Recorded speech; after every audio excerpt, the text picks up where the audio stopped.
বিভিন্ন রকমের সবজি চাষ করে ঘুরে দাঁড়িয়েছে উত্তরের চাষিরা। একসময় অভাব থাকলেও এখন আর নেই, বরং হাসি ফুটেছে প্রান্তিক কৃষকদের মুখে। এই বিষয়ে আরো জানবো, যুক্ত হব সহকর্মী রেজাউল করিম মানিকের সঙ্গে।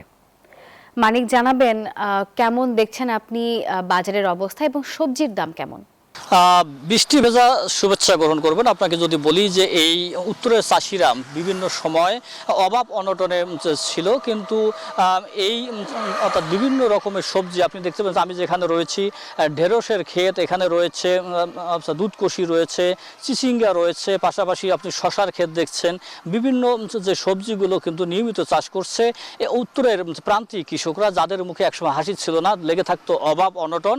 সেসব চাষি কিন্তু বিভিন্ন রকম সবজি চাষ করে, গ্রীষ্মকালীন থেকে শুরু করে 12 মাসই সবজি চাষ করে তাদের ঘরে কিন্তু এখন আনন্দের যে যা আমেজ, সেটি কিন্তু আমরা লক্ষ্য করতে পেরেছি। আমরা কথা বলেছি কৃষকদের কাছে, কৃষকরা বলেছেন যে নানা ধরনের সবজি চাষ করে তারা এখন স্বাবলম্বী হয়েছেন, কিন্তু কৃষি অফিসাররা কিন্তু তাদেরকে তেমন সহায়তা করছেন না। কারণ কৃষি কর্মকর্তারা, যারা মাঠ কর্মকর্তা রয়েছেন, তাদের কিন্তু উদাসীনতা কিন্তু এখনো লক্ষ্য করা যায়। তারা কিন্তু কৃষকদের যেটি পরামর্শ, সেই পরামর্শ দিচ্ছেন না। আপনি জানেন যে আমি যেখানে রয়েছি নগরীর কুকরুল এলাকায়, এখানে ময়নাকুটি এলাকায়, এখানে কিন্তু আসলে দেখতে পাচ্ছেন যে সব চাষি ঢেঁড়স আবাদ করেছেন, তাদের কিন্তু ন্যূনতম সহযোগিতা করেন নাই কৃষি বিভাগের কর্মকর্তারা। পাশাপাশি অন্যান্য যে সবজিগুলো রয়েছে, সেগুলো আমাদের কিন্তু কৃষি বিভাগ থেকে কোনো ধরনের সহযোগিতা করা হয় না বলে কৃষকরা আমাদেরকে জানিয়েছেন, এবং তারা হতাশার কথা, ক্ষোভের কথা আমাদেরকে বলেছেন।